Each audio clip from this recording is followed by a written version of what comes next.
From NJ PBS Studios, this is NJ Spotlight News with Brianna Venozzi.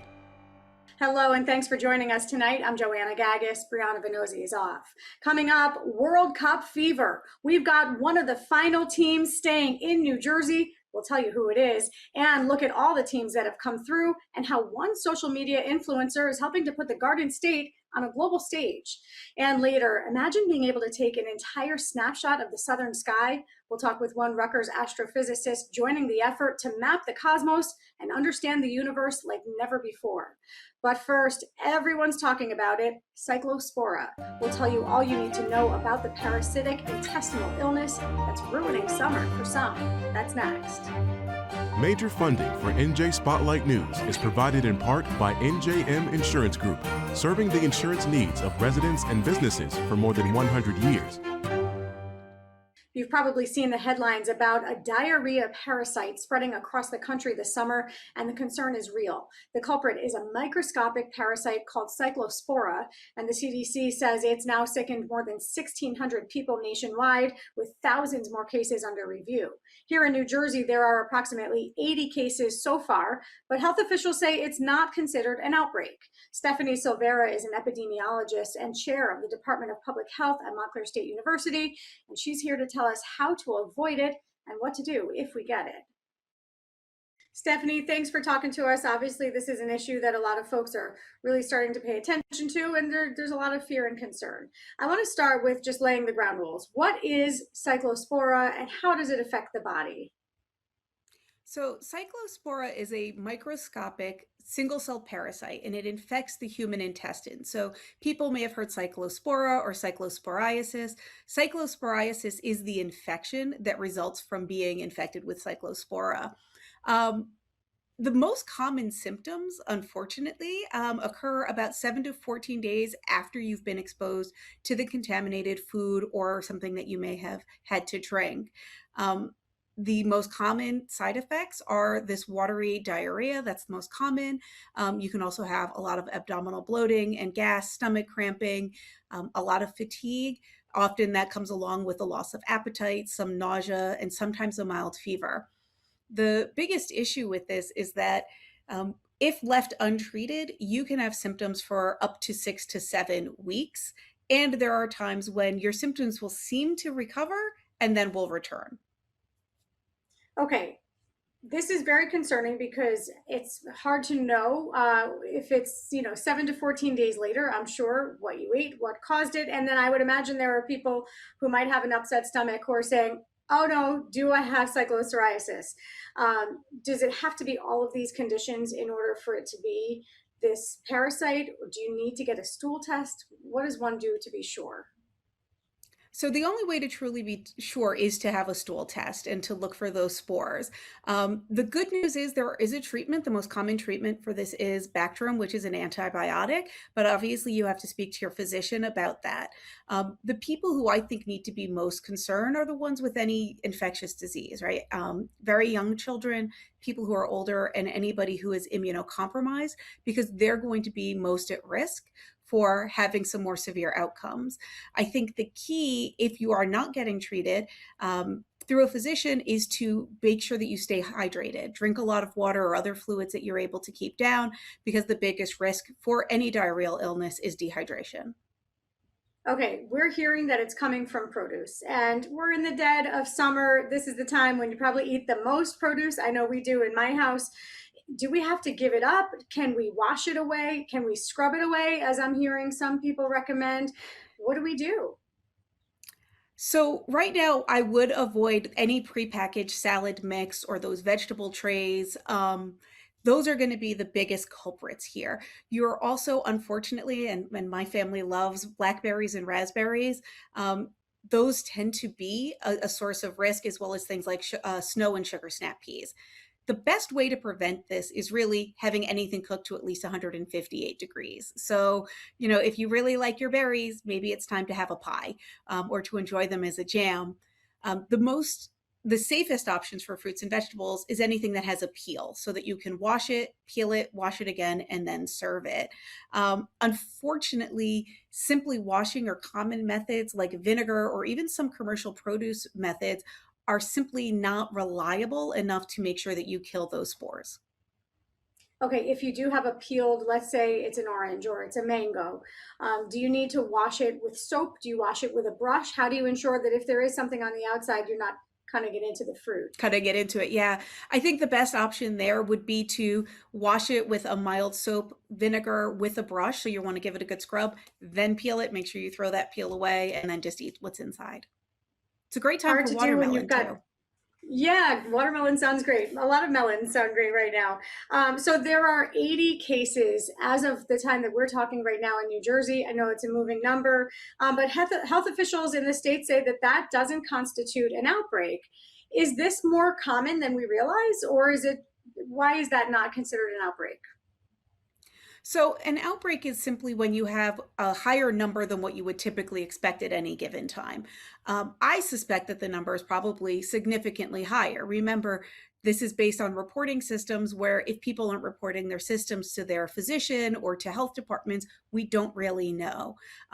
This leads into the need for us to have better public health surveillance and monitoring, which at this point, especially for this particular parasite, we simply do not have. Yeah, let's talk about that. I know that the CDC made some changes to a program that's called the Foodborne Disease Active Surveillance Network. The shorter title there is FoodNet. This tracks many different types of parasites and foodborne illness. They cut it back recently from 8 to 2. Cyclospora was on that list of those that got cut. What does that type of tracking do? How does it operate, and how does it impact public health? So that system monitors, right? And we look for cases, right? It's a little bit more of an active surveillance. Without that, again, with anything that has a 7 to 14 days incubation period, we cannot sort of predict what's going to happen. We cannot get out warnings. It also makes it a lot harder to identify when outbreaks are happening and then identify the source, right? Unfortunately, we are not in a situation with cyclospora where we don't have the information or we don't know how to get the information. We are in a situation where there's been a dismantling of a public health system that was working and was efficient and was effective. And that is having widespread impact, not just on people who are getting sick, which is obviously very important, but we're looking at the impact that this is having on food suppliers, not knowing where the outbreak came from, not being able to tell people specifically which foods to avoid. And so, as we just mentioned, there's sort of this wholesale avoidance of fruits and vegetables, which is not generally the message we want to get out. There's also an undermining of public trust, right, in our food system, which I think can be very dangerous long term. Yeah, you raised some really great points. There's an economic impact to all of this on top of the public health impact. As folks do avoid the fruits and vegetables, that impacts farmers. We know farmers are already struggling with very tight margins. There are, as we know right now, more than 1,600 cases confirmed, but more than 5,000, I believe the number is 100 right now, being investigated at the time that we're talking, and it's across 34 states. Do you know if health officials are any closer to identifying where it could be coming from? We're hearing rumblings that it could be tied to fast food chains. Is there any clarity there? I haven't heard any clarity. I know there's typically, right, lettuce is probably one of the most common places that we're going to look for this. And so anybody that's serving lettuce, fast food, big chains where they're getting it from these markets where the lettuce is mixed in to large vats to be distributed are potential sources. But right now, we don't have any way of specifically knowing which lettuce, where it came from, a batch number. And so unfortunately, we just have to be extra vigilant in what we're eating right now. If you are a person who loves lettuce, if you love salad, is there a way to still serve it in your home safely? I think this is a great time to grow lettuce at your home. You can also, I would say the pre-bagged salads are at greater risk because you're getting leafy vegetables from many different sources that get mixed together and then packaged. So that automatically increases the risk. If you're buying a single head of lettuce, your risk is going to be somewhat lower than if you're buying it in the bag. Yeah, and of course, if you can peel a vegetable, that's always a good thing too, right? Yep, any vegetables or fruits that can be peeled, those are the ones that you're going to want to pick for the time being. All right, good advice as always. Stephanie Silvera helping us break down these things one by one as they come to us and affect our lives, hoping everyone out there stays safe. But epidemiologist and chair now of the Department of Public Health at Montclair State University, Stephanie, thank you. Thank you for having me. Do you ever wonder if we're alone in the universe or if there's more out there? Well, a new study is capturing images of the southern sky through a massive new camera, giving us never before seen images into the beyond. Rutgers University is participating in the study, collecting the data and analyzing it. Saurabh Jha is a distinguished professor of physics and astronomy at Rutgers who's helping to make sense of the results, and he recently joined us to share his excitement over the new project. Saurabh Jha, so great to see you on the show. Can you tell us a little bit more about this legacy survey of space and time and what it will accomplish? Yeah, this is going to be a huge revolutionary leap forward in our ability to observe the dynamic universe. So with the Rubin Observatory in Chile, which is a large 6.5-meter diameter telescope, and attached to that telescope is the world's largest digital camera. And it's going to take pictures of the sky unlike we've ever seen before. With such a wide field of view, it can go and look at basically the whole sky in just a period of a few days, taking point after point after point. And then after those few days, it's going to go back and do it over and over and over. And so far, our views of the sky have really been images. You've seen pictures from the James Webb Space Telescope or the Hubble Space Telescope. Those are static images. What the Rubin Observatory and its legacy survey of space and time are going to do is make a movie of the universe. We're going to see the changing dynamic universe over 10 years, getting images over and over of the sky, seeing all the different things that change in the universe. So I'm very excited about that. That's really near and dear to my own research. I'm curious, is there anything you're looking for in particular when it comes to changes, when it comes to this dynamic universe? Yeah, for me, my research is to study exploding stars, what we call supernovae. So these are stars at the end of their lives, and some of them, not all, some of them explode. And we can see those stellar explosions halfway across the universe. And so far, over the past decades, we've observed thousands of these exploding stars. And with the Rubin Observatory, over its 10-year survey, we're going to observe millions of exploding stars. So for me, that's the research that I'm most excited with, study those stars and how they explode. And the other thing about those is those exploding stars can tell us about things we don't see. So one of the big discoveries that we've made over the last decades and in astronomy is the idea that most of the universe is dark. Most of the universe is stuff we can't see. And so you might ask, well, why are we building a telescope for things we can't see? And the reason is that what we see is the effects of those dark components of the universe on the things we can see. So for example, dark matter and dark energy, those are two parts of the universe that we have inferred that must exist out there because of their effects on the things that we can see. And in particular, what is that?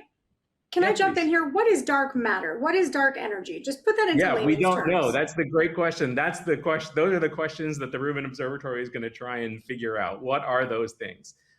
Those are basically names that we have for things that we know must be out there because of the effects that we see. So for example, we see that galaxies spin faster than they should, or clusters of galaxies, the galaxies move around faster than they should.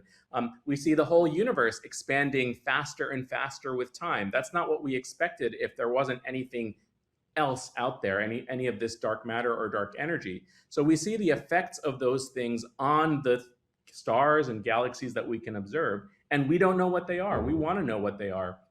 And so with the Rubin Observatory and its survey, what we're going to do is we're going to study these galaxies and exploding stars in more detail and in more numbers than we've ever had before. And that's going to help us hopefully understand what is dark matter and what is dark energy beyond the effects that we already know about. So we know that this is a 10-year study. Let me ask you this. How do you believe that the images, the data that comes out of this will help to shape perhaps an entire generation of study of the universe? For sure. This is a long-term endeavor. And so we're really excited that it has just started. And in fact, just with a few weeks or even a year of data, we're going to go beyond what we had done before. So that's going to be very exciting. So throughout the 10-year survey, it's not like you have to wait till all 10 years are done and then we'll learn something. Throughout that survey, we're going to learn more and more about the universe. So I'm very excited for students, especially like graduate students or undergraduate students or even elementary school students or high school students. As this LSST starts now, the things that we're going to learn from the data over the next decade, should revolutionize our understanding of astronomy and cosmology and our place in the universe. So it's a really exciting time for that long survey to begin. The Rubin Observatory is in Chile. I have to ask, how did Rutgers get involved in this? That's right. So the amazing thing, so the Rubin Observatory is, there are people from all over the world involved, but the prime sort of sponsors of the Rubin Observatory are the National Science Foundation in the United States, which really built the observatory, the telescope that you're looking at right there, and the United States Department of Energy, which is the organization that built the digital camera, that world's largest digital camera. So you need both. You need the telescope and the camera to take the pictures. And once that enterprise, basically anyone in the United States or in Chile or other partners around the world can get the data. So at Rutgers, we're very interested in ideas about galaxies and the universe, how the universe is formed, how it's evolved with time, what is dark matter, what is dark energy. So Rutgers astronomers have been involved in planning for Rubin and working on how Rubin is going to observe the universe for a long time. So we're really excited about getting this data, as things get started and seeing what we can see. And I know you touched on the camera, but just help us better understand the magnitude of this camera that we're talking about. This is not something you pick up in your hands. That's right. So, in your phone, you have a little tiny camera that takes beautiful pictures. This camera is the size of an automobile. So it is a huge, large digital camera, and it's the thing that allows us to take a picture of a wide part of the sky. So many full moons in diameter. If you can imagine looking up at the full moon and you say, oh, that's a pretty small piece of the sky, this camera can do many full moons across at one time. And because it's attached to such a big telescope that can collect a lot of light, we don't have to take a long exposure. So this camera takes an exposure of about 30 seconds, and then it moves on to the next piece of the sky and takes another picture. And so every 30 seconds or so, new data is coming from the telescope, gets sent off to processing centers in the United States and other places in the world. And then that data become available. So over and over, big pictures of the sky, just one image from the Rubin Observatory and its camera would fill 400 high definition TVs. So if you think about 400 flat screen TVs, you'd have to put them side by side just to observe at the pixel level one image from the Rubin camera. And then we're going to get an image like that every 30 seconds or so. And so every night that the weather is good, the telescope's going to be observing for 10 years. So we're going to collect tons and tons of data, petabytes of data, filling up hard drives all around the world. And then, we're going to see that movie of the universe. So that's really the most exciting thing. Absolutely incredible, and really just makes you realize how tiny we are in this massive universe that we exist in. Saurabh Jha, Distinguished Professor of Physics and Astronomy at Rutgers University. Thank you. Thanks very much. We've all been glued to our TV screens during the World Cup to see what happens on the pitch, but it's on social media where we've been able to see behind the scenes, the players interacting with the fans. And one New Jersey social media influencer is helping with that. She's known as That Food Chick, but suddenly Olivia DiMatteo has been thrust into the world of soccer, and she's loving it. She's been using social media to help highlight all the teams coming through and staying in New Jersey, specifically at Montclair's MC Hotel, which has become something of an unofficial hub for fans to gather and meet their favorite players. She's here to tell us what it's been like and what the fans and tourists have been experiencing here. Olivia, great to have you on the show. From That Food Chick to now That Soccer Chick, do we need to update your moniker here? I think we might, honestly, at least until finals. This has been such a very cool experience to watch you online, kind of keeping us all in the loop as three international teams have come into New Jersey, come into Montclair, and stayed at the MC Hotel. What has that experience been like for you? I mean, it's been surreal. It's been so much fun. Every time a team checks in, you're surrounded by tons of fans from all over New Jersey, people traveling from out of state, even out of the country, just to get a glimpse of the players walking into the hotel. So it's really been a high energy, awesome experience all around. It's been really cool to see what it looks like to me is the fan experience actually growing. And I could point to Norway where it looked like the groups just got larger and larger. But are there any kind of standout moments just in terms of how the fans have reacted or tried to kind of connect with their favorite players? Well, the fans went crazy when they saw Erling Haaland walk through. So that was probably the biggest moment. And I think at one point when Norway was leaving to compete against Brazil, there was probably 2 or 3 thousand fans just surrounding the hotel, all trying to see them. So that was great. And then the second thing was when England had two of the players go on the roof and they were actually throwing down water bottles that were signed for fans. People were throwing shoes up and were throwing their shirts up trying to get, the players to sign them. So seeing the teams interact with the kids and the fans that way, it was a really special moment for everybody. Now, you were hired by the MC Hotel to help kind of raise the profile of these players coming in. How would you explain the work that you've been doing to do that, to get some of this fan experience generated, to generate some of that excitement? Yeah, so the MC Hotel actually reached out to me about 6 months ago, and I started doing content for them on the staycations I was doing there to just bring overall awareness to the hotel and the restaurants. And then once they had the team stay there, they reached out to me to continue that relationship with them, to keep promoting the hotel. And those videos that I did literally blew up. I mean, I think we're at almost probably 500,000 to 1 million views between the 4 or 5 videos I did.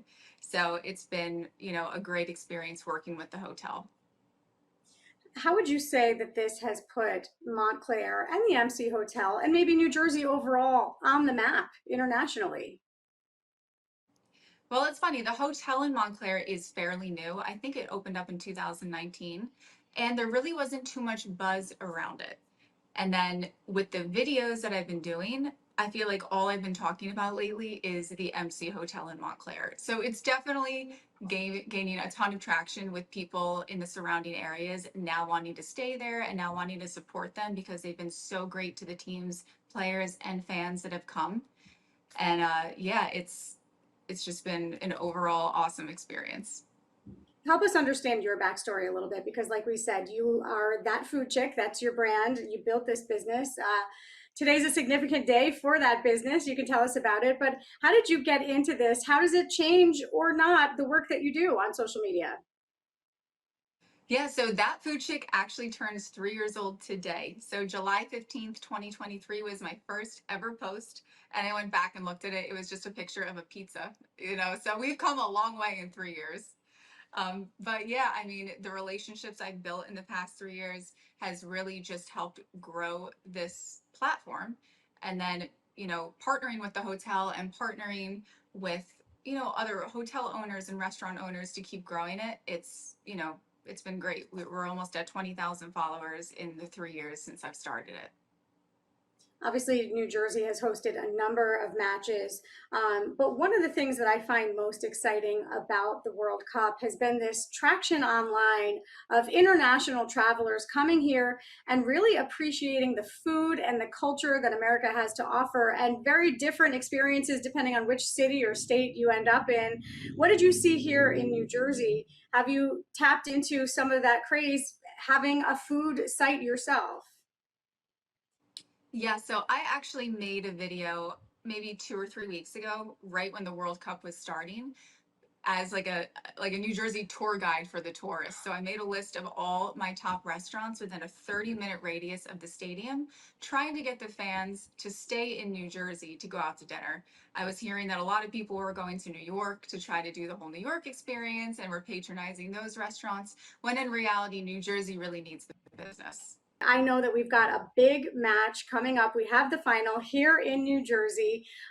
What can you tell us about perhaps a team that might have already booked at the MC Hotel? Yeah, so the MC we already knew that they were going to be hosting a final team, and now we do know that it is going to be Spain. So that is very exciting. So they should be checking in any moment now. Okay, so what's the plan for you as Spain comes in? Anything different, anything new, exciting that we can expect to see? Well, I think just because it is a final team checking in, that the excitement is going to be through the roof. I mean, not that the other teams weren't great and they had, their huge fan base, but to have a final team staying in Montclair is just massive. Like, who would have ever thought? But yeah, I'm going to get as much footage as I can. I'm going to put out as much as I can legally, and, I'm just excited for, my followers to get more engaged and the fans in the area to get more engaged with the MC and with FIFA in general. This is all great stuff. It's been so fun to watch you, fun to kind of tap into the excitement for those who aren't there, who can't be on the ground. You definitely bring a slice of it right into our homes, right into our phones. Olivia DiMatteo, Instagram influencer and owner of That Food Chick. Keep up the good work. Can't wait to see what happens with Spain. Thank you. Thank you so much. That's going to do it for us tonight. I'm Joanna Gagis for the entire team here at NJ Spotlight News. Thanks for being with us. We'll see you right back here tomorrow. RWJ Barnabas Health. Learn more at rwjbh.org.